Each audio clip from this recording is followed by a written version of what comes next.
नमस्कार दोस्तों, हम आज यहाँ बात कर रहे हैं आगामी 4 अप्रैल को जो पीएसआई की एग्ज़ाम है, उसके लिए राजस्थान हिस्ट्री के एक कंपाइल 100 क्वेश्चंस की हम यहाँ चर्चा करेंगे। वो क्वेश्चंस हमने हिंदी गणित अकादमी, जो कि अभी लेटेस्ट अपडेटेड है, राजस्थान बोर्ड की जो पुरानी जो किताब है और जो अभी जो नया ऐड किया गया है, उन सभी के जो कंटेंट को समाहित करके एक विस्तृत और एक काफ़ी कॉम्प्लेक्स टाइप की हमने क्वेश्चंस बनाए हैं, जो आपकी आगामी एग्ज़ाम 4 अप्रैल के लिए आपको बहुत अच्छी सहायता देंगी।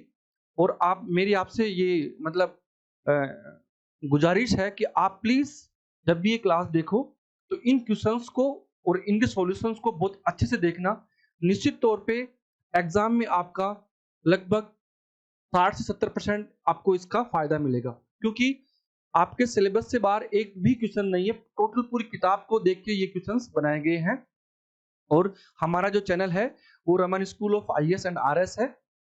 तो प्लीज़ आपको नोटिफ़िकेशन प्राप्त करने के लिए आप हमारे चैनल को सब्सक्राइब कर सकते हैं, क्योंकि आज के बाद लगातार लगभग 30 मार्च तक आपको प्रत्येक दिन 1 से 2 क्लासें आपको यूट्यूब पे फ्री ऑफ कॉस्ट प्राप्त होंगी।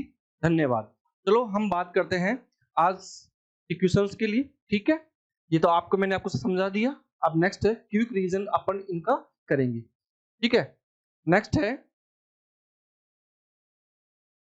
पहला क्वेश्चन, स्टार्ट करते हैं, ठीक है? ध्यान से देखना मेरे दोस्तों, बहुत अच्छे क्वेश्चंस आपको यहाँ मिलेंगे, ठीक है? पहला थोड़ा मैं जल्दी करूंगा क्योंकि हमें क्लास को थोड़ा जल्दी करना है, ठीक है?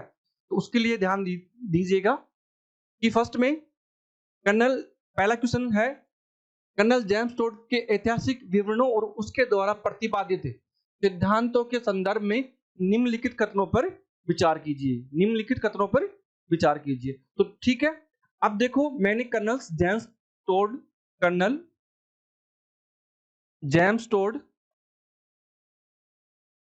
टोड के जो मुख्य तथ्य थे, अक्सर एग्जाम में पूछे जाते हैं, उनको एक क्वेश्चन में समाहित कर लिया है, ठीक है? अब करते हैं, पहला कथन है, और अब की बार जैसे साहू साहब ने कहा है, आरपीएससी के जो अभी चेयरमैन है, कि आपको ऐसा पेपर मिलेगा कि आपके तोते उड़ सकते हैं, ठीक है? तो उसी को ध्यान में रख के हमने ये लास्ट में ये जो कोशिश की है कि बच्चों को इसका सबसे ज्यादा फायदा हो। तो ठीक है दोस्तों, आइए, पहला कथन है कि टोड ने राजस्थान की रियासतों में प्रचलित जागीरदारी व्यवस्था, ठीक है, मतलब सामंती व्यवस्था, इसको सामंती व्यवस्था भी कह सकते हैं, की तुलना यूरोपीय फ्यूडलिज्म, ठीक है, ये कहा था फ्रांस में, ठीक है, फ्रांस में था, ठीक है। फ्रांस में क्या थे? पेज थे, पेज पे, पेज होते थे, ठीक है। और पेज में क्या था? फ्यूडलिज्म था, एक सामंतवाद था। वहीं से फ्रांस से स्टार्ट हुआ है सामंतवाद, ठीक है। सामंतवाद से की, और इसे मध्यकालीन यूरोपीय मैनोरियल सिस्टम के साथ किसके समान बताया। मतलब इसका कहने का मतलब ये है, देखो कथन को आप एक तो ध्यान से पढ़ो। कथन को ध्यान से पढ़ने का मतलब ये होता है कि अक्सर यदि आप एग्जाम में, जैसे यूपीएससी हुआ, आरएस हुआ, इसमें आपको बहुविकल्पीय कथन मिलते हैं, और एग्जाम में क्या करता है कि मैं इन कथनों के माध्यम से ही मैं एग्जाम में बच्चे का एक तो टाइम कंज्यूम करूं, दूसरा है उसे मैं कॉम्प्लेक्स बना के फंसाने का काम करूं। तो इसलिए जब आप फर्स्ट टाइम, मेरे आपसे ये व्यक्तिगत मतलब एक सुझाव है, जब भी आप मतलब ऑब्जेक्टिव एग्जाम दो, तब आपको कथन को बड़ी सावधानी के साथ पढ़ना है, ठीक है। तो इन्होंने कह दिया कि जो राजस्थान में जो दागेरी व्यवस्था थी, वो यूरोप के फेडरलिज्म के समानांतर थी या उनके समान थी, ठीक है, बिल्कुल सही है, वैसी ही थी, ठीक है। पहला कथन सही है। दूसरा है, अपनी पुस्तक के एनाल्स ऑफ इक्विटीज में जेम्स टोड की जो पुस्तक है, उसमें अपनी पुस्तक क्या है, एनाल्स ऑफ इक्विटीज में उन्होंने के दूसरे भाग में, उसके दूसरे भाग में उन्होंने भील जनजाति, सबसे प्राचीन जनजाति है भील जनजाति, ठीक है, अपने राजस्थान के दक्षिण भाग में अक्सर पाई जाती है ट्राइब्स में, ठीक है। तो भील जनजाति के सामाजिक महत्व का वर्णन करते हुए उन्हें वनपुत्र की संज्ञा दी, ठीक है। भील क्या है? एक आदिम जनजाति है, प्राचीन जनजाति है भील, और उन्हें क्या कह दिया, वन पुत्र क्या कहा, वन पुत्र कह दिया। की संज्ञा दी किसने दी, जेम्स टोड ने अपनी एनल्स ऑफ इक्विटीज जो बुक के दूसरे भाग में भील जनजाति जो राजस्थान की सबसे प्राचीन जनजाति है उनमें उन्हें भीलों को क्या कहा, वन पुत्र कह दिया। ठीक है।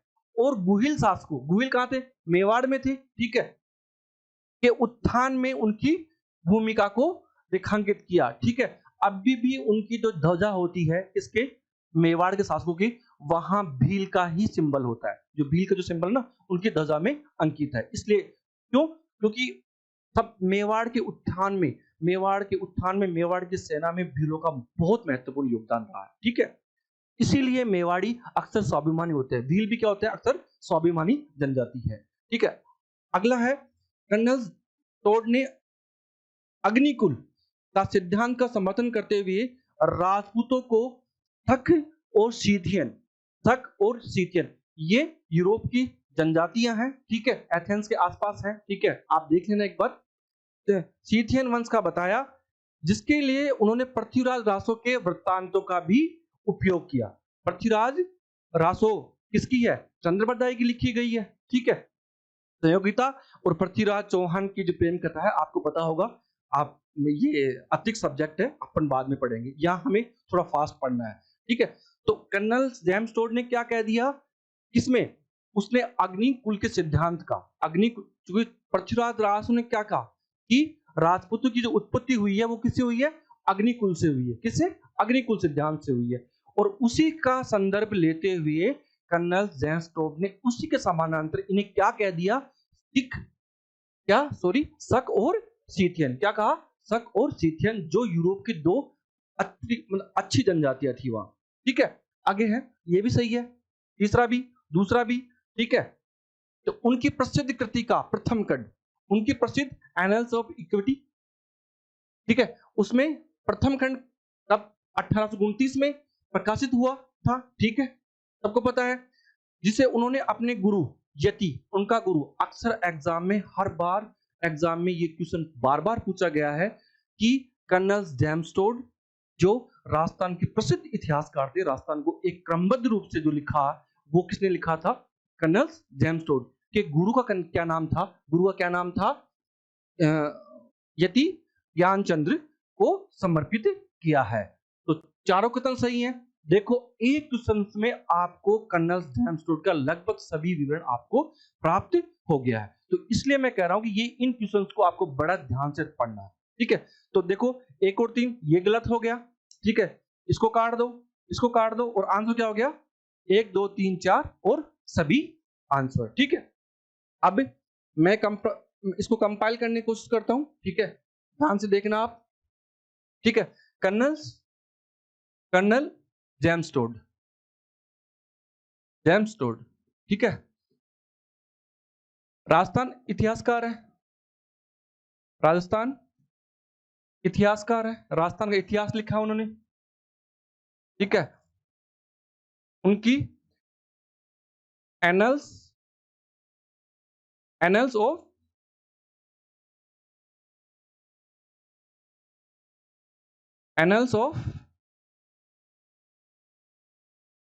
Equities, annuls of equities. ठीक है, वो ये कब हुई प्रकाशित, 1829 में। किसे समर्पित है, ज्ञानचंद्र, जो क्या थे, इनके गुरु थे। किनके, कर्नल जेम्स टोड ने। क्या कहा, अग्निकुल का सिद्धांत,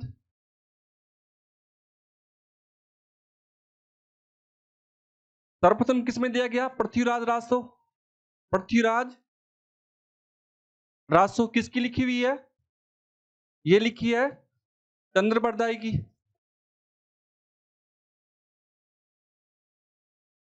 इसी का संदर्भ लेके उन्हें क्या कह दिया, इनको राजपूतों क्या कहा, शक और सीथियन, जो कि दो यूरोपियन जनजाति है, सीथियन के समानांतर या के समान बताया। ठीक है, हमने पढ़ लिया, ठीक है। नेक्स्ट क्वेश्चन है, आइए देखते हैं।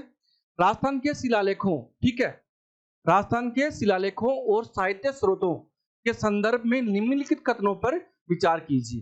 देखो, बिजौला शिलालेख 1170 ईस्वी, इस लेख में चौहानों को वत्स गोत्रीय ब्राह्मण बताया गया है और इसमें प्राचीन नगरों के नाम जैसे अहिचित्रपुर को क्या कह दिया, नागौर कह दिया, शाकंभरी को क्या कह दिया, सांभर, जो अभी पहले क्या था, अब सांभर है वर्तमान में, परंतु उस टाइम क्या था, शाकंभरी कहते थे, ठीक है, का उल्लेख मिलता है। बिल्कुल सही है। गठियाला शिलालेख 800 ये बिजुले क्या है, भीलवाड़ा में, कहां है, भीलवाड़ा में। और गठियाला कहां है, जोधपुर में, कहां है, जोधपुर में, ठीक है। शिलालेख में यह है लेख प्रतिहार शासक, प्रतिहार, देखो प्रतिहारों की जो प्राथमिक जो औपचारिक राजधानी थी वो थी मांडलगढ़। कौन थी, मांडलगढ़।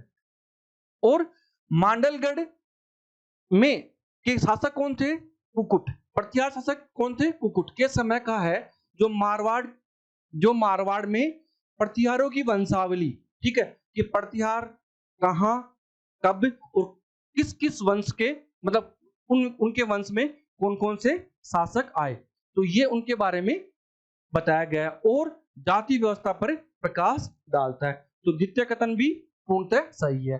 तीसरा कथन देखते हैं, कुंभलगढ़ प्रशस्ति 1460 में, ठीक है, इसके रचयिता, ठीक है, आप सबको पता है कुंभलगढ़ प्रशस्ति किसके समय की है, याद रखो, ये एक चीज को दूसरी चीज से आपको कोरिलेट करना है, तो किसके है, महाराणा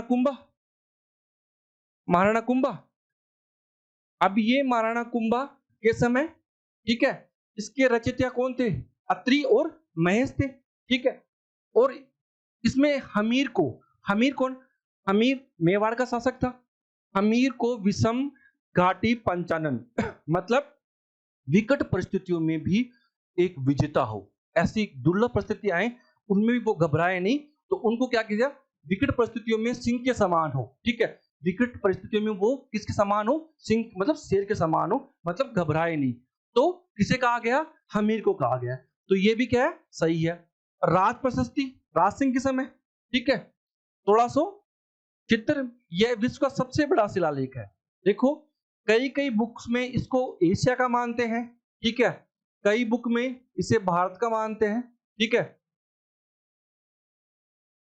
अभी तक ये विवादित है, इस पे कोई स्पष्ट विवरण हमें नहीं मिलता, लेकिन एनसीईआरटी और हिंदी ग्रंथ अकादमी में अभी से यही कहा गया है कि यह विश्व का सबसे बड़ा शिलालेख है, जिसे रणछोड़ भट्ट तेलंग ने, इसके रचयिता कौन थे, रणछोड़ भट्ट तेलंग ने 25 काले संगमरमर, मतलब 25 जो पत्थर थे काले, वो संगमरमर के थे, ठीक है।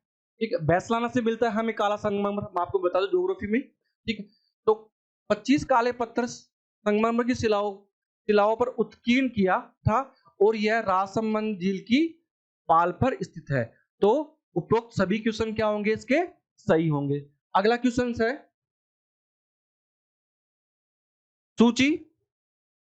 सूची 1 और सूची 2 को, ये बहुत इजी क्वेश्चन है दोस्तों, बस आपको इसमें थोड़ी क्यूरी का ध्यान रखना है। आपको यदि एक ऑप्शन आता है, 2 ऑप्शन आता है, तो आपको इसका तरीका आपको आना चाहिए और बहुत इजी होता है, ठीक है।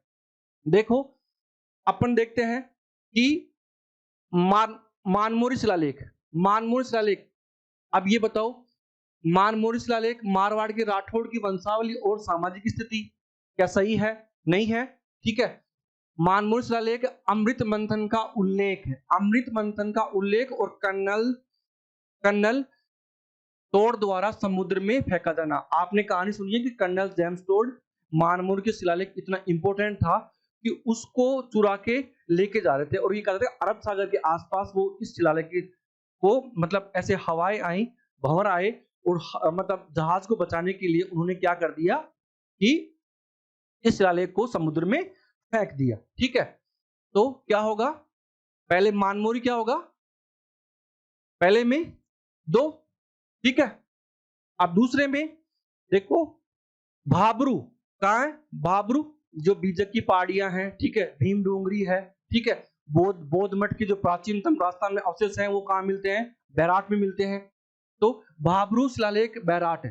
तो ये कहाँ होगा, बस गोत्र ब्राह्मण, ये नहीं होगा। देखो ये, हाँ, सम्राट अशोक के बौद्ध धर्म के प्रति अटूट विश्वास का परिणाम, ठीक है। तभी तो वहां उन्होंने बौद्ध मठ वगैरह बनाए थे, जिनके आज कुछ ईंटों के कुछ साक्ष्य आप जाओगे कभी बैराट में, तो कुछ ईंटों के अभी भी जो अवशिष्ट पार्ट हैं वो आपको वहां प्राप्त होंगे या देखने को मिलेंगे, ठीक है। तो जितने क्या होगा, फोर्थ, ठीक है। आराम से इस क्वेश्चन को बहुत आराम से करना चाहिए। तीसरा, तीसरा क्या है, अब ये क्या है, बिट्टू शिलालेख, क्या है बिट्टू, ये आप कभी नहीं पढ़े होंगे कि बिट्टू शिलालेख कहाँ है। बिट्टू शिलालेख 1213 ईस्वी का है और यह है, इसे मारवाड़ के राठौड़ की वंशावली और सामाजिक स्थिति पर प्रकाश डालता है, ठीक है, प्रकाश। तो तीसरे में एक आ गया। अब बचा क्या, अब बचा के बिजलौर शिलालेख, ठीक है, कहाँ होगा। इसमें देखो सबको पता है कि बिजलौर शिलालेख में क्या कहा गया है, चौहानों को वत्स गोत्रीय ब्राह्मण बताया गया है, ठीक है। तो अब इसमें क्या हो गया, देखो मिलाओ, देखो पहले में 2, ठीक है, दूसरे में बी में 4, तीसरे में सी में 1 और डी में 3। तो इसका फर्स्ट ऑप्शन एक सही आंसर है, ठीक है। बहुत आसान था। आगे चलते हैं, नेक्स्ट है, फिर वही है, सम्मिलित कीजिए सूची 1 और सूची 2 को, ठीक है। ये क्वेश्चंस एक्चुअल में बहुत बड़े होते हैं और इनको हम आराम से हम इन्हें कंपाइल करते हैं। फोर्थ क्वेश्चन को आज देखिए आप कि हमीर महाकाव्य, अब ये क्या है, ये तो क्या है, साहित्यिक कृति, ये क्या है, साहित्यिक कृति है। तो देखो हमीर महाकाव्य किसका है, सबको पता है, नैनचंद सूरी का। फिर क्या है, मारवाड़ा परगनारी विगत किसका है, मोनोंत नैन्सी। आगे है, टी है, कानड़देव प्रबंध किसका है, पद्मनाभ का, पद्म। और वंशवाल सबको पता है, सूर्यमल मिश्रण का। तो देखो कौन सा हो गया, पहले में 2, दूसरे में 1, तीसरे में सी में 4 और चौथे में डी में 3, ठीक है। देखो मिलाओ, आप ऑप्शंस को मिलाओ, ठीक है। ए में 2, बी में 1, सी में 4 और डी में 3। तो A answer is A right answer. Next है, पांचवा क्वेश्चन है, मध्यकालीन प्रशस्तियां और उनके रचयिता। देखो प्रशस्तियां, ठीक है, राजा किसी शिलालेख पे, ठीक है, कहीं मंदिर पर, अपने जो राज्य में उसने जो काम किए हैं, ठीक है, जनता के लिए, वो प्रशंसा के लिए कुछ लेख लिखवाता था, उसे क्या बोलते हैं, प्रशस्तियां बोलते हैं, ठीक है। और उनके रचयिता, देखो नेक्स्ट है, ये कीर्ति स्तंभ प्रशस्ति। आपने अभी नेक्स्ट जो क्वेश्चन आया था आपने पढ़ा था, कीर्ति स्तंभ प्रशस्ति कब का है, 1460 का किसका है, अत्रि और मेष किसके समय का है, महाराणा कुंभा के समय का है, ठीक है। अब द्वितीय है राय सिंह प्रशस्ति, बताइए आप, राय सिंह प्रशस्ति ये किसके है, ये बीकानेर के जूनागढ़ में स्थित ये प्रशस्ति है, जिसके कौन है रचयिता, कौन है, जैन मुनि जयता। कौन है ये, वेरी इंपॉर्टेंट है कि राय सिंह प्रशस्ति कहाँ है, बीकानेर में, एक जो धावन दुर्ग भी बोलते हैं आपको, जैसलमेर और बीकानेर दो धावन दुर्ग है, वहां एक प्रशस्ति है और वो कौन सी है, राय सिंह प्रशस्ति है। और उसके रचयिता कौन है, जैन मुनि जयता। कौन है, जैन मुनि जयता। तो देखिए आप, जैन मुनि जयता। तो पहले में 2, दूसरे में 4, देखो पहले में 2, दूसरे में 4, ठीक है, ये आ रहा सही अभी तक। तो जगन्नाथ राय प्रशस्ति 1652, जगन्नाथ राय प्रशस्ति कहाँ है, यह है उदयपुर में, जगदीश मंदिर, जो उदयपुर में जगदीश मंदिर है, जगदीश मंदिर किसके समय का है, जगत सिंह द्वितीय के समय का है। आप एक बार कंफर्म नहीं लेकिन देख लेना आप, ठीक है। तो उसके रचयिता कौन है, कृष्ण भट्ट है। कौन है, कृष्ण भट्ट है, तेलन। कृष्ण भट्ट हैं। कौन से?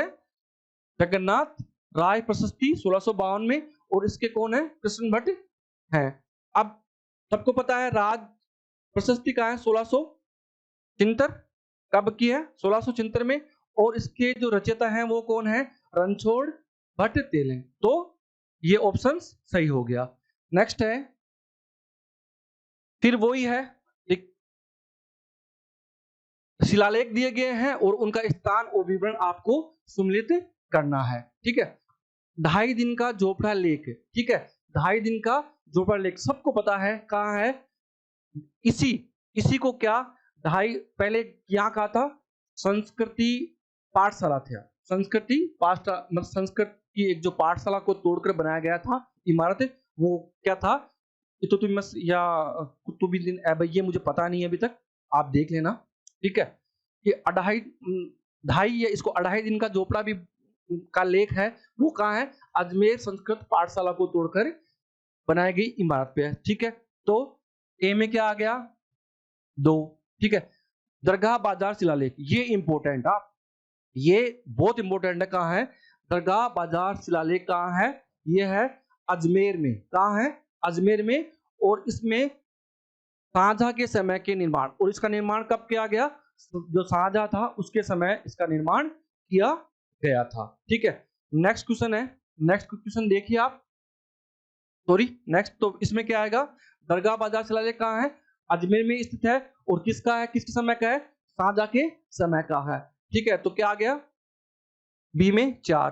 टी में दाभाई पीर की दरगाह लेख, दाभाई पीर की दरगाह लेख कहाँ है? यह है चित्तौड़गढ़ में। कहाँ? चित्तौड़गढ़ में, और इसमें राजपूतों की उत्पत्ति का विवरण दिया गया है। इट इज वेरी इंपॉर्टेंट कर लेना आपको इसको। दाभाई पीर की दरगाह लेख कहाँ है, या दाभाई पीर की जो लेख है, जो शिलालेख है, वो कहाँ स्थित है? वो है कहाँ है? दरगाह लेख कहाँ स्थित है? चित्तौड़गढ़ में। और इसमें देखो, इसमें राजपूतों की उत्पत्ति का विवरण दिया गया है, इसलिए ये इंपॉर्टेंट है। और अल्लाही दरवाजा या मस्जिद लेख, ये कहाँ है? अल्लाही दरवाजा और मस्जिद अक्सर एग्जाम में पूछा जाता है। कहाँ है? यह जालौर में है, और उसमें अलाउद्दीन खिलजी की विजय का उल्लेख किया गया। अलाउद्दीन खिलजी जालौर गए थे 1308 में, फिर सिवाना 1311 के आसपास, आप ये देख लेना। नेक्स्ट है, नेक्स्ट क्वेश्चन है, इसमें क्या आएगा? इसमें आएगा, देखो, दाभाई और 3। ठीक है, तो 2, 4, 1 और 3, ये ऑप्शन। हाँ, 7वां क्वेश्चन है, कौन सा है? इसमें ताम्रपत्र दे रखा है और उनका महत्व। ठीक है, उसमें क्या है? देखो, खरोदा ताम्रपत्र कब का है? 1437 ईस्वी का। महाराणा कुंभा की धार्मिक रुचि और प्रायश्चित का उल्लेख किसमें किया गया?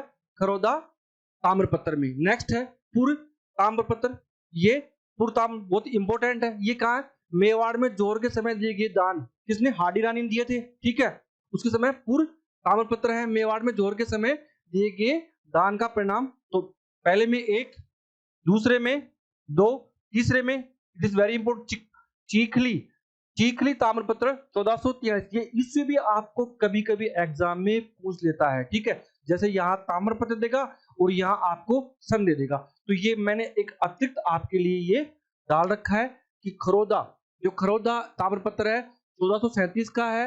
महाराणा कुंभा की जो धार्मिक रुचि है, ठीक है, और प्रायश्चित का इसमें उल्लेख किया गया। पूर्व ताम्रपत्र कब का है? यह 1535 ईस्वी का है। इसमें मेवाड़ में जो जोर हुआ था हाडी रानी के समय दिए गए जो दान दिए गए थे, उसके जो प्रमाण है, साक्ष्य है, वो इसकी किसमें मिलते हैं? पूर्व ताम्रपत्र में। तीसरा है चीखली ताम्रपत्र। चीखली ताम्रपत्र 1483 ईस्वी का है, और इसमें क्या है? वागड़, जो कहा डूंगरपुर, ठीक है, वागड़ी बोली कहाँ बोलते हैं? डूंगरपुर में, बांसवाड़ा में। तो वागड़ को क्या डूंगर बोलते हैं, डूंगरपुर बोलते हैं, कि धार्मिक और आर्थिक स्थिति का पता चलता है। नेक्स्ट है फोर्थ में क्या होगा? आहड़ ताम्रपत्र, इट इज वेरी इंपॉर्टेंट। ये कब का है? 1206 का ईस्वी का, और गुजरात के मूल सोलंकी शासक और उनकी वंशावली। ठीक है, तो ये सारे सम्मिलित हैं। तो 1 2 3 4, ए में 1, बी में 2, सी में 3 और डी में 4। नेक्स्ट सूची थोड़ा जल्दी इसलिए मैं पढ़ा रहा हूं कि ये अभी क्वेश्चंस की सीरीज बहुत लंबी है, तो हमें अभी एग्जाम से पहले हमें बहुत फास्ट इनका रिवीजन करना पड़ेगा। ठीक है, अगला क्वेश्चन है 8वां क्वेश्चन। इसमें सिक्के और उनकी रियासतों के बारे में पूछा है। सिक्के और उनकी रियासतों के बारे में पूछा है। ठीक है, चलो देखते हैं। मदन शाही सिक्का, मदन शाही सिक्का, गजशाही सिक्का, तमंचा शाही सिक्का, डींगला और बिलाड़ा के सिक्के। ठीक है, आप इनको क्या करना, हमें सम्मिलित करना है। ठीक है, तो मदन शाही सिक्के कहाँ मिलते थे? झालावाड़ रियासत में। ठीक है, गजशाही सिक्के बीकानेर में। ठीक है, आगे है तमंचा शाही सिक्का। देखो तमंचा, इट इज वेरी इंपोर्टेंट, कहाँ मिलता था? धौलपुर में। कहाँ मिलता था? धौलपुर में। और डींगला और बिलाड़ा के सिक्के मेवाड़ में। तो आसान है, दो देखो, एक में ए में 2, बी में 1, सी में 4 और डी में 3। ठीक है, तो देखो ऑप्शंस देखो, 2 में 1, बी में 1, सी में 4 और डी में 3। ठीक है, अगला क्वेश्चन है, फिर क्या दिया? ग्रंथ आगे और उनके लेखक के बारे में पूछा है। ठीक है, इसके बारे में पूछा है, लेखक के बारे में। तो यहां कौन दिए गए? उनकी कृति और किसकी कृति है वो सूची 2 में दी है। तो इसमें क्या है? रुक्मणी हरण। रुक्मणी हरण किसकी है? शायजी झूला की है। नाग दमन किसकी है? पृथ्वीराज राठौड़ की है। किसकी है? पृथ्वीराज राठौड़ की है। लेकिन ये ऑप्शंस थोड़ा डिफरेंट है, पृथ्वीराज राठौड़ की नहीं है, ये है किसकी? ये भी किसकी है? इसको करेक्ट है शायजी झूला की। किसकी है? शायजी झूला की। ठीक है, ये पृथ्वीराज राठौड़ की नहीं है, ये मिसप्रिंट है। अगला है वेली किशन रुक्मणी। वेली किशन रुक्मणी, ये किसकी है? ये है किसकी है? इसे क्या? पृथ्वीराज राठौड़। किसकी है ये? पृथ्वीराज राठौड़ की। और ये कहाँ के थे? बीकानेर के शासक थे, जो फिर बाद में एक अच्छे लेखक बने राजस्थान के। और इसे 5वां वेद और 19वां पुराण कहा जाता है। इट इज वेरी इंपॉर्टेंट है कि वेली किशन रुक्मणी किसकी कृति है? पृथ्वीराज राठौड़ कृति है। और पृथ्वीराज राठौड़ कहाँ के शासक थे? बीकानेर के शासक थे, जो बाद में एक लेखक, महान लेखक बने। ठीक है, तो उन्होंने इसको, और बेली किशन रुक्मणी को क्या कहा जाता है? इसे 5वां वेद और 19वां पुराण भी कहा जाता है। विरुद्ध क्षत्रिय, अब किसकी मतलब विरुद्ध क्षत्रिय किसकी हो गई? तो ये किसकी होगी? बीटू पूजा की। ठीक है, बीटू। अब अपन इसको करते हैं, एक बार कर लेते हैं। रुक्मणी हरण, रुक्मणी हरण शायाजी झूला की किस?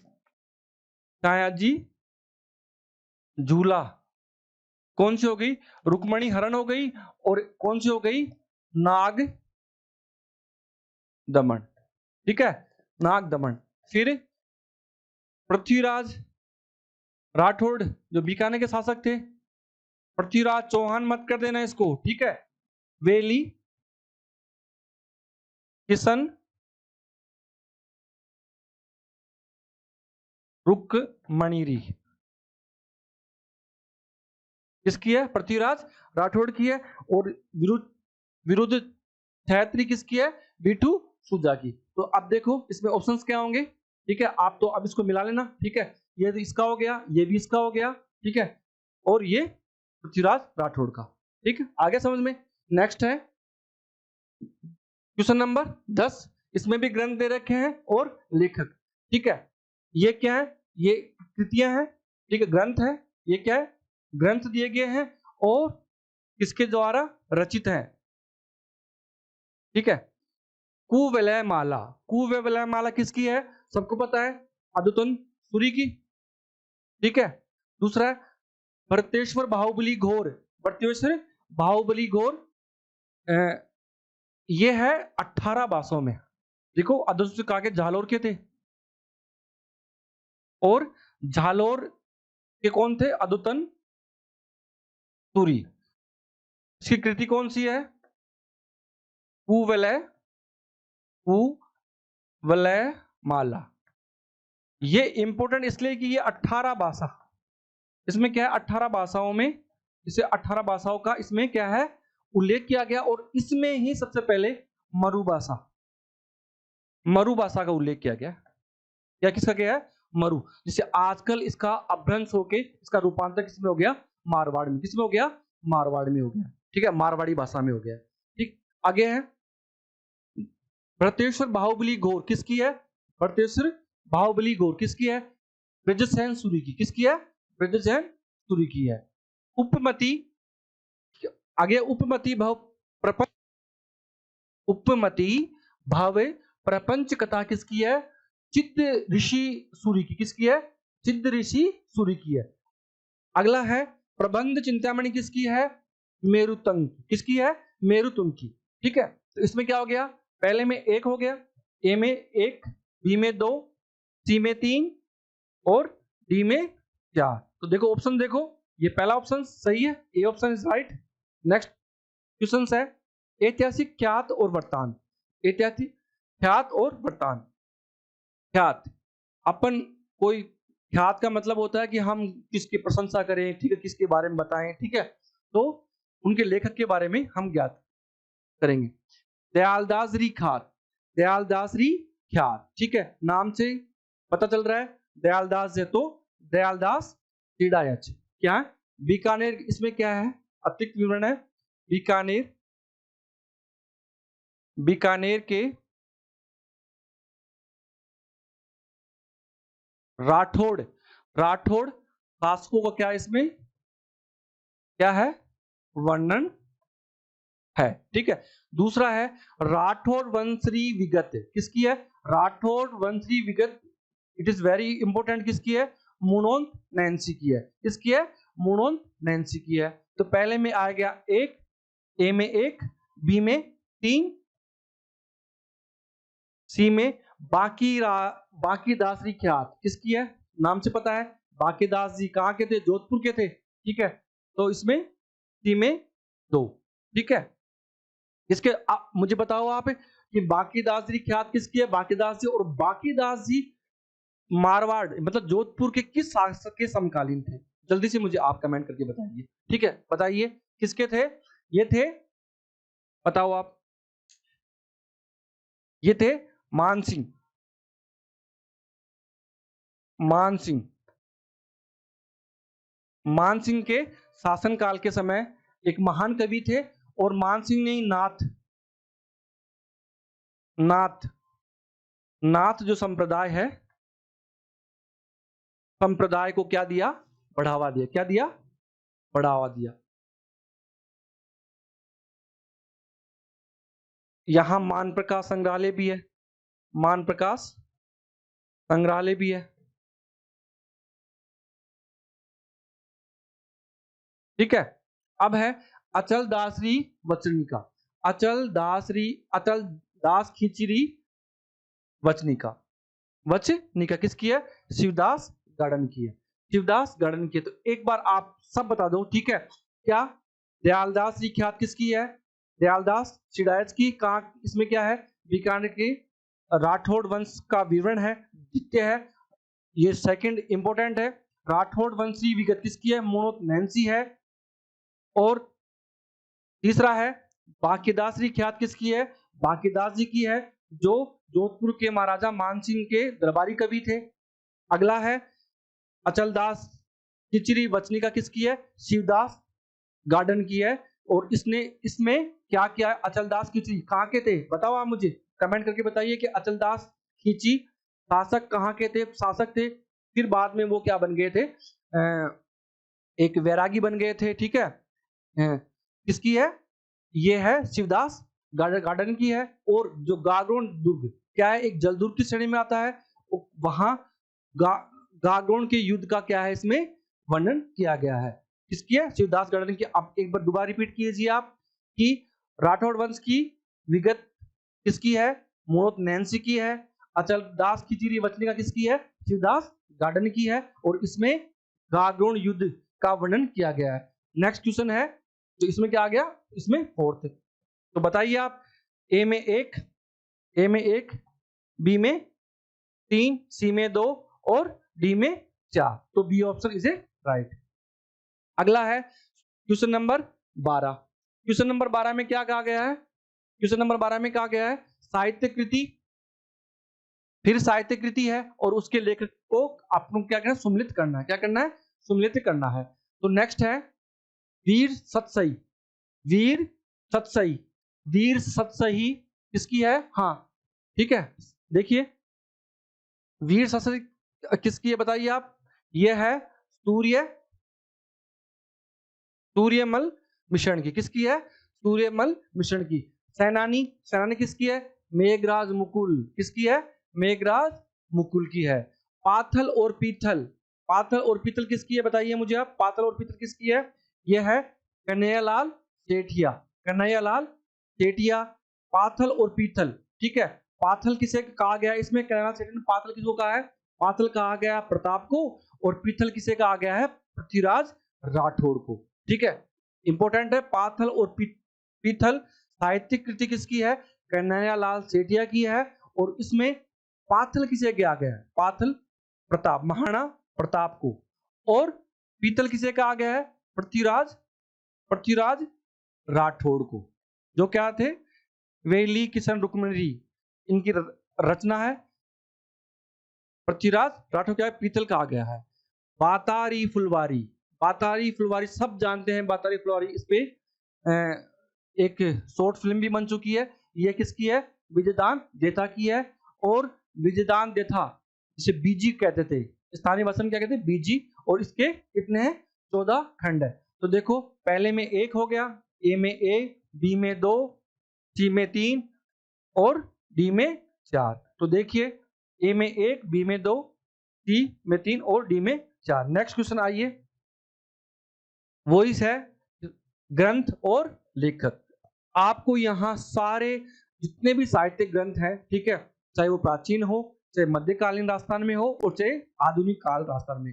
देखो पीएसआई एग्जाम में, चाहे आरएस एग्जाम हो, इनमें साहित्यिक कृति के बारे में 1 या 2 क्वेश्चंस आराम से पूछे जाते हैं और ये बहुत इंपॉर्टेंट है। आप एक बार इन्हें अच्छे से देख लीजिएगा, इनमें से ही वो क्वेश्चंस आपके आएंगे। ठीक है, इसलिए हम इस स्लाइड में, ठीक है, आपको सारी वो साहित्यिक कृतियां बता रहे हैं जो हिंदी ग्रंथ अकादमी और जो राजस्थान की जो प्राचीन राजस्थान की जो बुक है और जो अभी लेटेस्ट जो एनसीईआरटी है उसको के सारे जो उनके विवरण है उसको इसमें समाहित किया गया है। तो आप प्लीज इन्हें ध्यान से देखिएगा। ठीक है, तो सूची 1 में ग्रंथ और सूची 2 में क्या दिया गया है? लेखक के बारे में बताया गया है। तो देखो एकलिंग महामात्य, एकलिंग महामात्य किसका है? कान्हा व्यास का। एकलिंग महामात्य कब लिखा गया? महाराणा कुंभा के समय का। ठीक है, राजवल्लभ, राजवल्लभ किसका है? मंडन का। ये भी कुंभा के क्या थे? कुंभा के प्रधान क्या थे? शिल्पी थे या वास्तुकार थे। ठीक है, शिल्पी थे या क्या थे? वास्तुकार थे। अब है अमरसार। अमरसार किसकी है? अमरसार की है पंडित जीवाधार की। किसकी है? वेरी इंपॉर्टेंट है, ये ध्यान रखना। किसकी है? अमरसार किसकी है? पंडित जीवाधार की है। और अगला है डी। डी में क्या है? हमीर मद मर्दन किसकी है? हमीर मर मर्दन किसकी है? जयसिंह सूर्य की है। तो देखो ए में 1, बी में 2, सी में 3 और डी में 4। तो देखिए ऑप्शंस की, ए में 1, बी में 2, सी में 3 और डी में 4। ठीक है, नेक्स्ट है क्वेश्चन नंबर 14। क्वेश्चन नंबर 14 में क्या कहा गया है कि प्राचीन नाम क्षेत्र को सूची 2 वर्तमान क्षेत्र, मतलब उनका प्राचीन नाम क्या था और अब इनका वर्तमान नाम क्या गया, इसके आपको क्या करना है? सुनिश्चित करना है। ठीक है, तो आइए देखिए। देखो जांगल प्रदेश, जांगल प्रदेश सबको पता है। जांगल प्रदेश सिरोही एवं आसपास का क्षेत्र नहीं, बीकानेर एवं जोधपुर का जो उत्तरी भाग है या उसके आसपास का भाग है उसे क्या कहा गया है? या जांगल प्रदेश कहा गया। तभी तो उन्हें जांगल नरेश भी बोलते हैं वहां के राजाओं को। ठीक है, अर्बुद एवं चंद्रावती, अर्बुद एवं चंद्रावती ये क्या है? सिरोही के आसपास का क्षेत्र। सिरोही एवं उसके आसपास के क्षेत्र को क्या कह दिया? तो पहले में ए में 2, बी में 1। सीवी या मेदपाट, सबको पता है सीवी और मेदपाट किसे, चित्तौड़गढ़ एवं उदयपुर का जो क्षेत्र है उसके आसपास क्षेत्र को क्या बोलते हैं, सीवी या मेदपाट। तो सी में 4। कांठल, कांठल क्या है, कांठल प्रदेश है ना कि छप्पन का मैदान, वहां आसपास प्रतापगढ़ या उसके आसपास का जो क्षेत्र है कांठल का है, प्रतापगढ़ एवं उसके आसपास का क्षेत्र क्या बोलते हैं, कांठल। तो क्या हो गया, देखिए ऑप्शन देखिए, ए में 2, बी में 1, सी में देखो ये तो गलत हो गया, ठीक है। सी में क्या आना चाहिए, 4 आना चाहिए, ठीक है, ये तो गलत हो गया, ये भी गलत हो गया। अब देखो ए में 2, बी में 1, सी में 4 और डी में 3। तो राइट आंसर इज सी। तो आपको एग्जामिनर ऐसे भी कॉम्प्लेक्स आपको कूट दे देगा, लेकिन आपको पूरा पूरा मिलवाना। एक नहीं है कि आप, कई बच्चे क्या करते हैं कि शुरू के 2 देख लेते हैं और 2 को लास्ट में जल्दबाजी के कर में छोड़ देते, वो क्वेश्चन उनको आते हुए सिली मिस्टेक कारण वो गलत होता है। तो आपको एग्जाम जब आप क्वेश्चन अटेम्प्ट कर रहे हो, पेपर अटेम्प्ट कर रहे हो, तब आपको पूरा अच्छे से सारे ऑप्शंस को आपको विस्तृत तरीके से देखना है और उसके बाद में आप आंसर को टिक करोगे, ठीक है। इसमें क्या हो गया, सी हो गया। अगला है क्वेश्चन नंबर 15, कालीबंगा के पुरातात्विक उत्खनन और वहां से जो प्राप्त साक्ष्य के संदर्भ में निम्नलिखित कथनों पर विचार कीजिए, ठीक है। ये बड़ा क्वेश्चन है, आपको पूरा आ जाएगा, ठीक है। तो देखो कालीबंगा के उत्खनन में सभ्यता के 5 स्तर थे, ठीक है। सभ्यता के, कालीबंगा का जो जब उत्खनन हुआ, ठीक है, इसमें कितने थे 5 स्तर थे, 1, 2, 3, 4 और 5, ठीक है। आप ये ऊपर से नीचे नहीं चलना है, पहले देखो यहाँ की चीज को खोदा होगा, फिर यहाँ से, फिर यहाँ से, फिर यहाँ से और यहाँ से, तो आपको नीचे चलना है, ठीक है। तो पहले इसको खोदा, तो ये शुरुआत के 2 तो क्या है, प्राक क्या है, हड़प्पाई, मतलब हड़प्पा से भी पहले क्या है, ठीक है।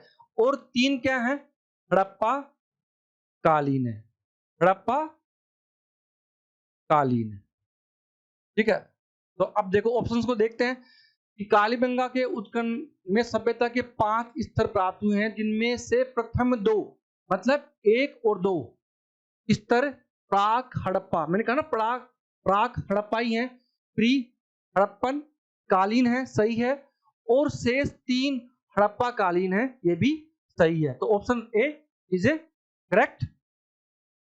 नेक्स्ट है यहाँ के पश्चिमी टीले देखो, यहां ये दीवार हो गई, तो जो पश्चिमी भाग था वो ऊंचा होता था, ऊंचे टीले बना होता था, और इस ऊंचे भाग पे क्या है, शासक वर्ग या कुलीन वर्ग, ठीक है, वो निवास करते थे। तो यहाँ के पश्चिमी टीले या दुर्ग के दक्षिण भाग में मिट्टी और कच्ची ईंटों से बने 5 से 6 चबूतरे मिले हैं, ठीक है। क्या मिले हैं, चबूतरे मिले हैं। गरीब तो कोई बनाएगा नहीं चबूतरे उस टाइम, जिसमें से एक पर 7 अग्नि वेदिकाएं, फायर एल्ट्रास की पंक्ति मिली है। इट इज वेरी इंपॉर्टेंट, ये नेक्स्ट अच्छा क्वेश्चन है, ठीक है। मैं वापस रिपीट कर रहा हूं कि यहां कालीबंगा जो पश्चिमी दुर्ग है, पश्चिमी दुर्ग क्या होता था, कुछ लोगों का, कुलीन लोगों का वहां घर होते थे, और इसके पूर्व में क्या होते थे, जो निम्न वर्ग थे, ठीक है, उनके घर होते थे। अब यहाँ जो पश्चिमी जो टीला है, जो दुर्ग है, वहां के दक्षिण भाग में मिट्टी और कच्ची ईंटों से बने, मिट्टी क्या है, मिट्टी से और कच्ची ईंटों से बने 5 से 6 चबूतरे, कितने, 5 से 6 चबूतरे मिले हैं, जिनमें से एक पर, मतलब 5 से 6 में एक पर क्या कहा गया है, एक पर 7 अग्नि वेदिकाओं की एक पंक्ति मिली है, मतलब 7, एक चबूतरे पे क्या है, 7 जो अग्नि वेदिका है उनकी एक क्या मिली है, पंक्ति मिली है। क्या मिली है, पंक्ति मिली है। तो ये भी क्या है, सही है। तीसरा है कालीबंगा विश्व का एकमात्र ऐसा स्थल है जहां पर एक ही खेत में दो फसल, मतलब एक ही खेत में दो फसल, जैसे फसल कौन सी है, चना और सरसों, को एक साथ उगाने के साक्ष्य मिले हैं जो प्राक हड़प्पा स्तर से संबंधित है। मतलब ये आप एक खेत है और एक खेत में चना व सरसों व सरसों आपने एक साथ उस टाइम में भी आपने उगाए, और वो ये किसके प्रमाण करता है, ये हड़प्पा में नहीं थे, ये हड़प्पा से पहले की भी थे, मतलब स्तर 1 और स्तर 2 के समय के हैं, ध्यान देना। ठीक है, आ गया सबको समझ में? ये भी अच्छा है स्टेटमेंट है, बहुत अच्छा स्टेटमेंट है। आगे है, यहां से प्राप्त बेलनाकार मोहरे, यहां से प्राप्त बेलनाकार मोहरे और मिट्टी के बर्तनों पर खुदे हुए अक्षर मतलब मोहर पे, ठीक है, मोहर थी कौन सी थी, बेलनाकार थी, ठीक है, इस पे अक्षर, कोई भी अक्षर, ठीक है, अभी तक ये पढ़े कि नहीं किए हैं, लेकिन ये मान जाता है कि ये ये अक्षर, खुदे हुए अक्षर, ये बताते हैं कि मेसोपोटामिया की सभ्यता के साथ इसका क्या था, व्यापारिक संबंध था, क्योंकि मेसोपोटामिया की जो मोहरे हैं उनमें भी सेम ऐसे ही अक्षर आपको देखने को मिलते हैं। ठीक है, तो क्या हो गया, देखो सारे कथन सत्य हैं, तो 1 2 3 4 सभी क्या है, सत्य है। अच्छा क्वेश्चन है, ध्यान देना, नया क्वेश्चन है, अभी तक आपने ऐसा क्वेश्चन नहीं देखा होगा, तभी तो हम बता रहे हैं कि हम वो विशिष्ट क्वेश्चन आपके पास लाए हैं जिन ना तो वो PYQs होंगे, ना किसी गाइड में आपको मिलेंगे, आपको ये बिल्कुल लेटेस्ट क्वेश्चन यहाँ मिलने वाला है, क्योंकि आप भी जब इनको देख रहे हैं तो आपको पता चल रहा है कि सारे क्वेश्चन सर ने बहुत ही नवीनतम प्रणाली से बनाए हैं, और इनका जो विस्तृत जो अध्ययन हमें एक्सप्लेन किया है वो भी काफी अच्छा है।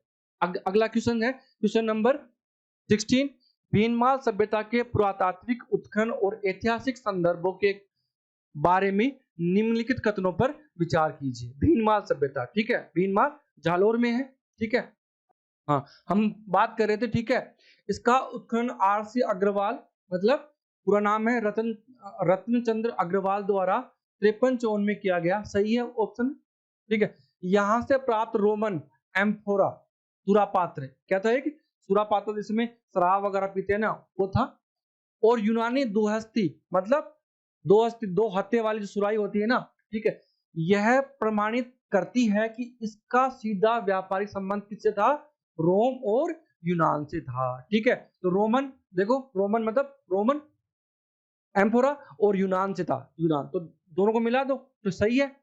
अगला है, चीनी यात्री हेनसांग ने अपने वृत्तांत यात्रा में, चीनी यात्री हेनसांग ने अपने वृत्तांत यात्रा में भीनमाल को पीलो पीलो मोलो कहा, क्या कहा, पीलो मोलो कहा, और यहाँ के जो गुजर जो प्रतिहार शासक की राजधानी के रूप में इसका वर्णन किया, मतलब इन भीनमाल को क्या कहा, भीनमाल को क्या कहा, चीनी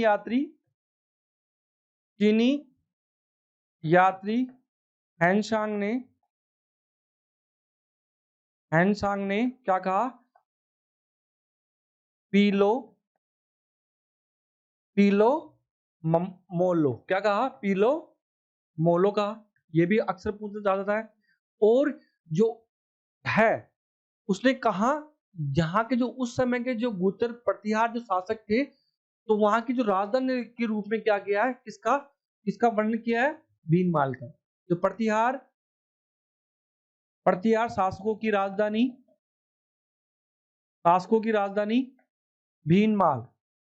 भीनमाल किसने बताया है, हेनसांग ने, किसने बताया है, हेनसांग ने, और हेनसांग ने ही भीनमाल को क्या कहा, पीलो मोलो, ठीक है। अगला है, प्रसिद्ध संस्कृत कवि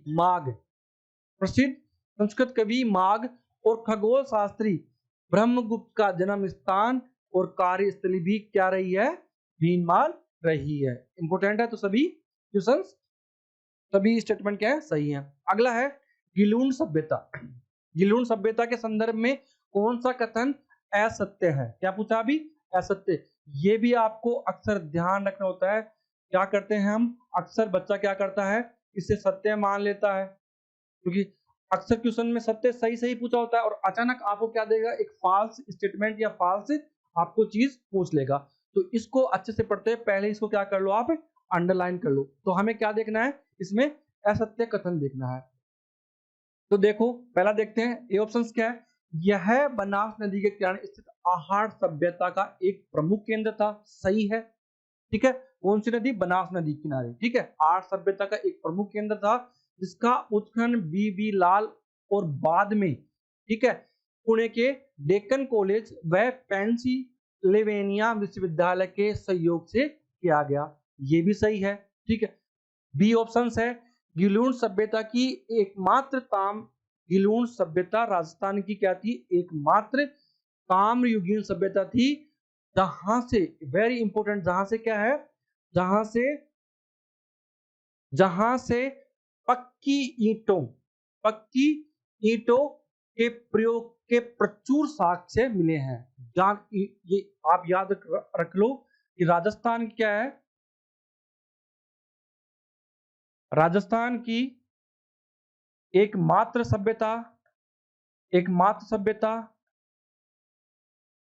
कौन सी है,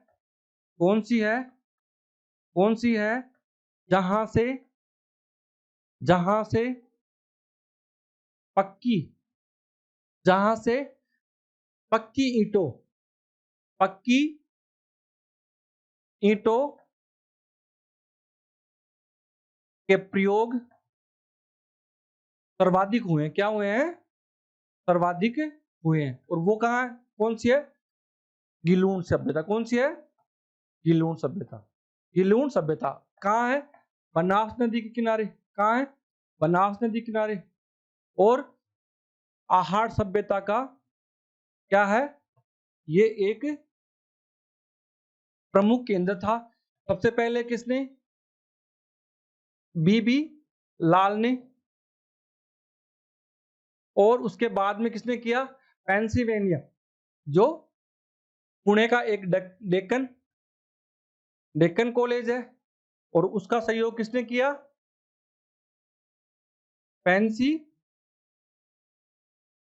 पेंसिल्वेनिया जो विश्वविद्यालय है उसने इसका सहयोग किया, ठीक है। इसमें देखो कितने क्वेश्चंस आपको एक्स्ट्रा मिल गए, ठीक है। जबकि मुख्य आहार स्थल, जो मेन जो आहार स्थल था, वहां पे किसका उपयोग था, कच्ची ईंटों। किसका था, कच्ची ईंटों का उपयोग था।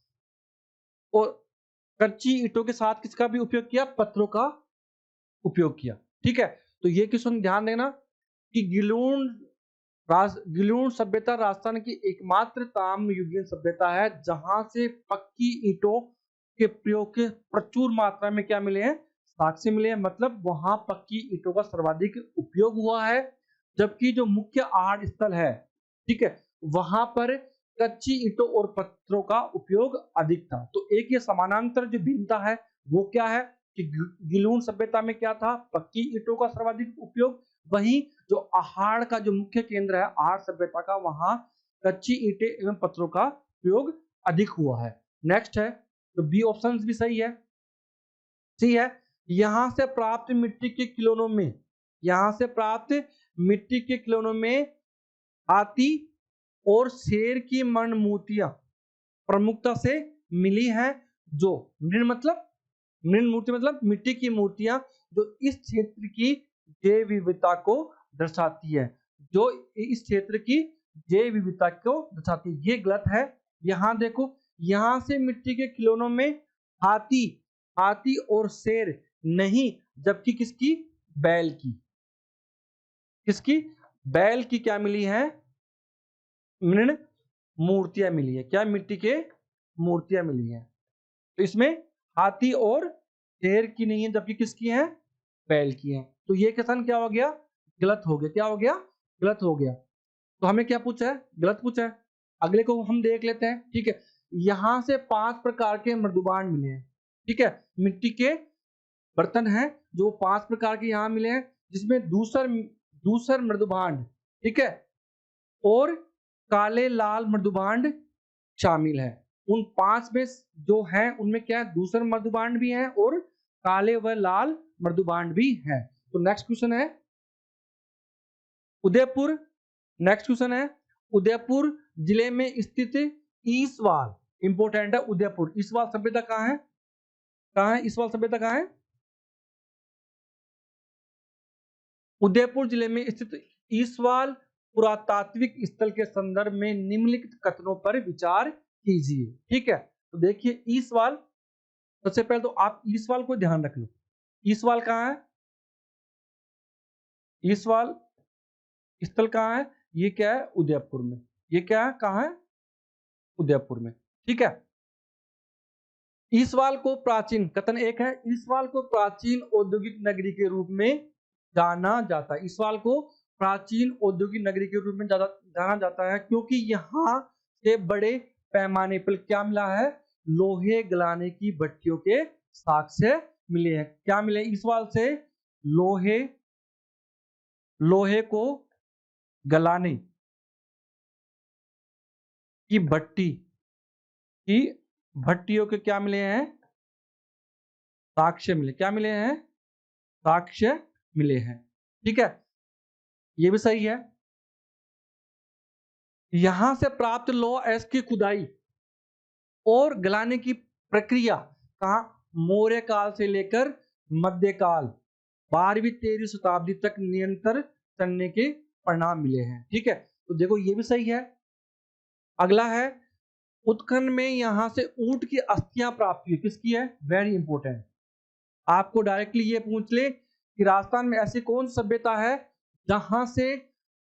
जहां उसके उत्खनन के पश्चात ऊंट की अस्थियां प्राप्त हुई है, तो कौन सी है? ईसवाल। कौन सी है? ईसवाल सभ्यता। और ईसवाल कहाँ है? यह है उदयपुर में।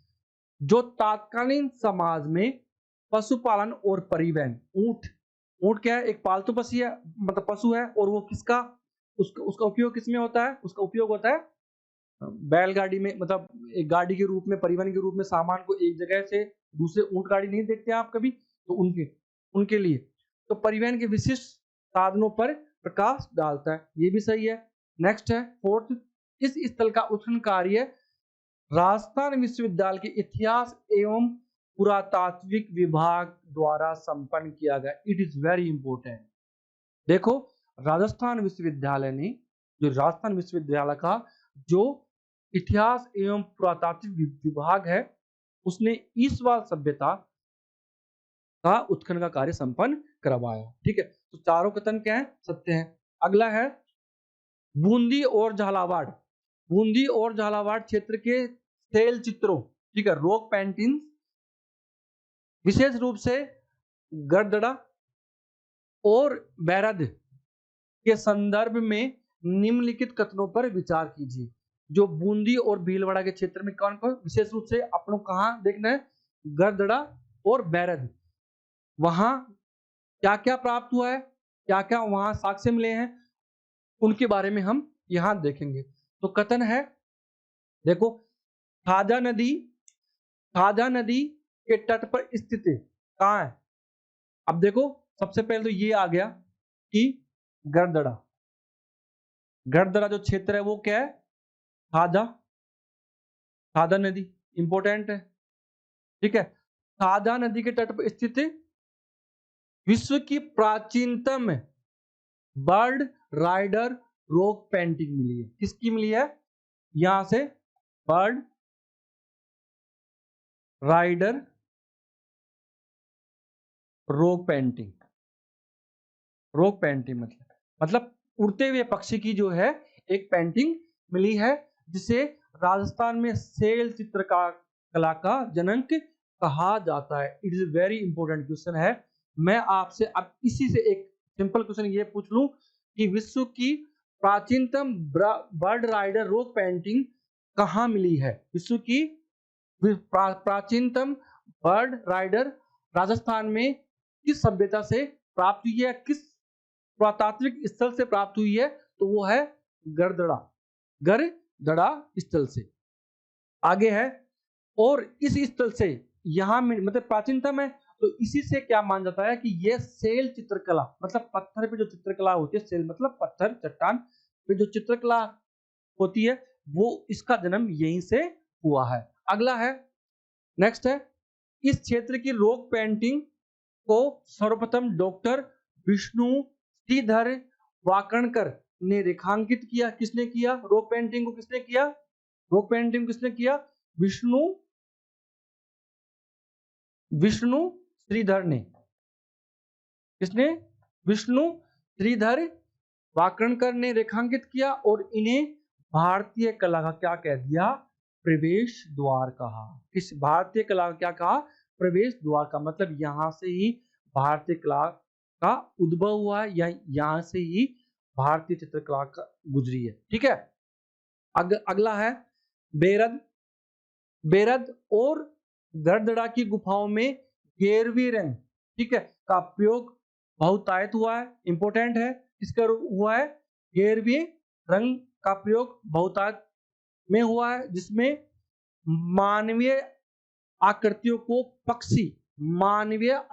को पक्षियों पर सवार, ठीक है, मतलब जो मानवीय आकृतियां, जैसे मानव की तरफ दिखने वाली जो आकृतियां, उनमें क्या? पक्षियों पे सवार, ठीक है, पक्षियों बैठ के और शिकार करते हुए दिखाया गया। मतलब मानव का आसान भाषा में है कि मानव पक्षियों की सवारी कर रहे हैं। ठीक है। अगला है इन शैल चित्रों का कालक्रम मेसोलिथिक, मध्य पाषाण काल कहते हैं, से लेकर ऐतिहासिक काल तक फैला हुआ है। तो उपरोक्त सभी कथन क्या है? सत्य है। ठीक है। अच्छा क्वेश्चन है, बहुत अच्छे, इसे स्टार लगा लेना। नेक्स्ट क्वेश्चन है जयपुर जिले के बारे में। जयपुर जिले में स्थित बैराट, जिसे अब विराटनगर कहते हैं, सभ्यता के उत्खनन और प्राप्त पुरातात्विक साक्ष्यों के संदर्भ में निम्नलिखित कथनों पर विचार कीजिए। ठीक है। कथन एक है बैराट राजस्थान का एकमात्र ऐसा स्थल है जहां से मौर्य सम्राट अशोक का भाब्रू शिलालेख प्राप्त हुआ। सही है।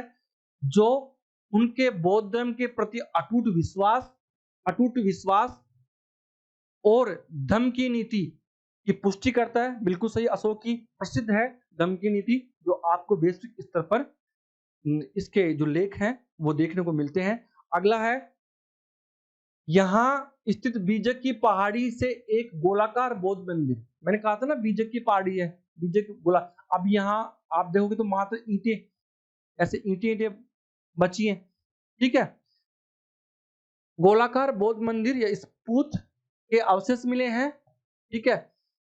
जिसमें भारत में मंदिर स्थापत्य का प्राचीनतम साक्ष्य उदाहरण माना जाता है। ठीक है। ये भी सही है।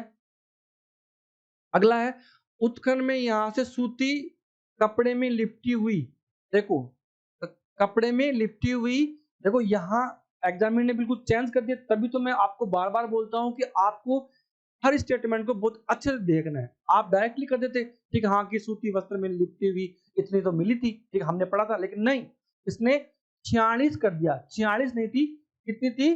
36 थी। और 36 में 8 और 28 में डिवाइड कर दो। ठीक है। 8 में 8 तो क्या थी?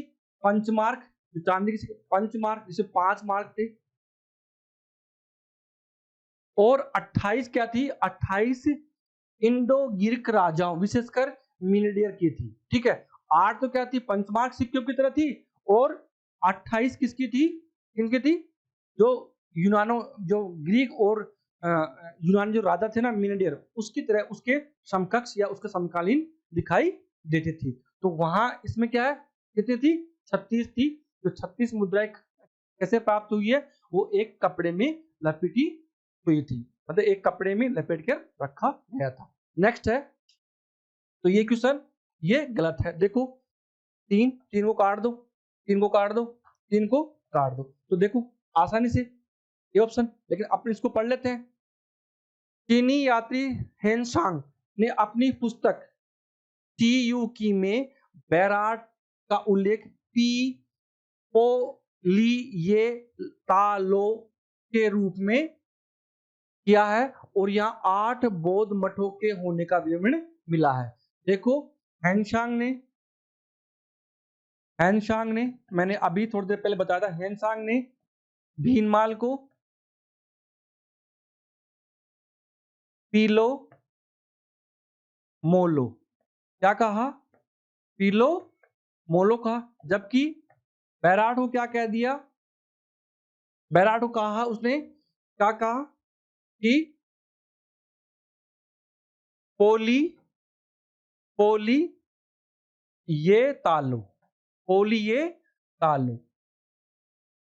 दोनों में डिफरेंस है। वहां वहां क्या था, बीनमाल को क्या कहा हेनसांग ने, पी लो मालो, जबकि उनकी जो पुस्तक है सीयूकी में बैराट को क्या कहा हेनसांग ने, पोली ये तालु, क्या कहा, पोली ये तालु, ध्यान रखना। तो ये फोर्थ ऑप्शन भी सही है। तो इसका राइट आंसर क्या होगा, answer question option A. Next question है, क्या है, उदयपुर जिले की वल्लभ नगर तहसील में स्थित है बालाथल, वेरी इंपॉर्टेंट सभ्यता है, ध्यान रखना, बालाथल के पुरातात्विक उत्खनन और यहां से प्राप्त साक्ष्यों के संदर्भ में निम्नलिखित कथनों पर विचार कीजिए। ठीक है, कथन नंबर 1 है, यह आहाड़ बनास संस्कृति का एक महत्वपूर्ण विस्तार, किसका है, देखो आहाड़, देखो एक कौन सा था, गीलूंड भी, और गीलूंड के बारे में मैंने क्या कहा था, देखो एक बात राजस्थान में जो साक्ष्य मिला है वो किसका है, पक्की ईंटों का, किसका मिला है, पक्की ईंटों का। ठीक है, ठीक है, गिलूंड किसके तट पे है, बनास नदी के, किस पे तट पे, बनास नदी के तट पे। अब यहाँ क्या है कि यह कौन सी, वल्लभ नगर तहसील, बाराथल कहाँ से पता है, वल्लभ नगर तहसील कहाँ, उदयपुर जिले में एक महत्वपूर्ण है, किसका विस्तार है, आहाड़ बनास संस्कृति का है, इसका उत्खनन 1993 में बी एन मिश्र के नेतृत्व में पुणे के डेक्कन कॉलेज और राजस्थान विद्यापीठ के सहयोग से किया गया था। ठीक है, राजस्थान विद्यापीठ के सहयोग से किया गया था, बिल्कुल सही है। नेक्स्ट है, बालाथल से एक 11 कमरों वाला विशाल भवन जो कि एक दुर्ग के जैसा दिखाई देता है प्राप्त हुआ है, जो ताम्र पाषाण कालीन बस्तियों में वास्तुशिल्प की दृष्टि से अद्वितीय माना जाता है। इट इज वेरी इंपॉर्टेंट, ये भी सही है। यहाँ के उत्खनन में कुष्ठ रोग, इसे आप अंडरलाइन कर लो, कुष्ठ रोग के प्राचीनतम प्रमाण एक मानव कंकाल में मिले हैं जो लगभग 4000 वर्ष पुराने माने जाते हैं। ठीक है, तो ध्यान देना, मैं ये क्वेश्चन आपसे मैं सीधा ये पूछता हूँ कि ऐसी कौन सभ्यता है राजस्थान में जिसमें जिसके कुष्ठ रोग के परिणाम 4000 वर्ष से पुराने हैं, बताइए आप, तो वो कौन सी है, वो है वल्लभ नगर तहसील में स्थित, वल्लभ नगर तहसील में स्थित कौन सी है, बालाथल सभ्यता। इसके उत्खनन कौन है, 1900 इसमें 1993 में वी एन मिश्र ने किया। ठीक है, इसके सहयोग से किया, पुणे के डेक्कन कॉलेज और राजस्थान विद्यापीठ के सहयोग से किया।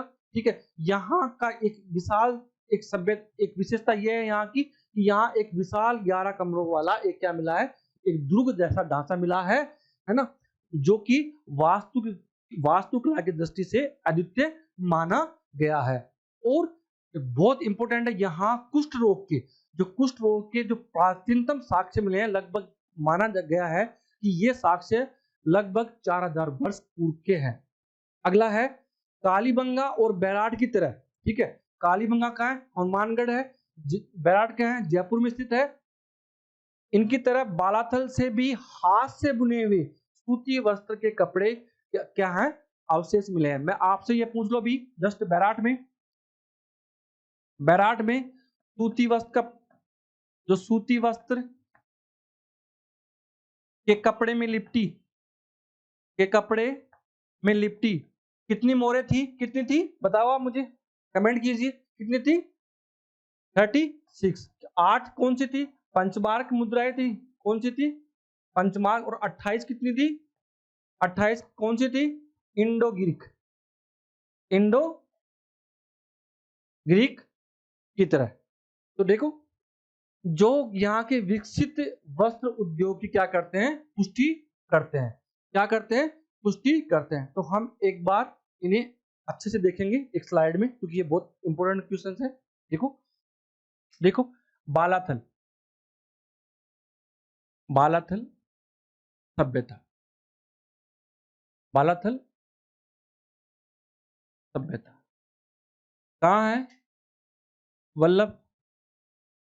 वल्लभ नगर तहसील कहाँ है, उदयपुर में।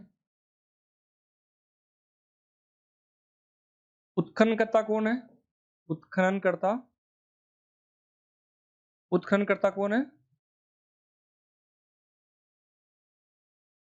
V.N. मिश्र। कब कब किया उन्होंने? 1993। किसके सहयोग से? डेक्कन कॉलेज। ये कहाँ? पुणे में। वह राजस्थान विद्यापीठ, राजस्थान विद्यापीठ के सहयोग से। ठीक है, इसकी विशेषताएं क्या है? वेरी इंपॉर्टेंट है, याद रखना, यह आपके लिए नया है। ठीक है, विशेषता क्या है? एक 11 कमरों का क्या कि हम विशाल, 11 कमरों का विशाल दुर्ग जैसा साक्ष्य मिला है। और दूसरी विशेषता क्या है? इंपॉर्टेंट है, क्या है? कि यहाँ कुष्ठ रोग, इसे इंपॉर्टेंट कर लेना, कुष्ठ रोग के लगभग 4000 वर्ष ईस्वी पूर्व के प्राचीनतम क्या मिले हैं? साक्ष्य प्राप्त हुए। ठीक है,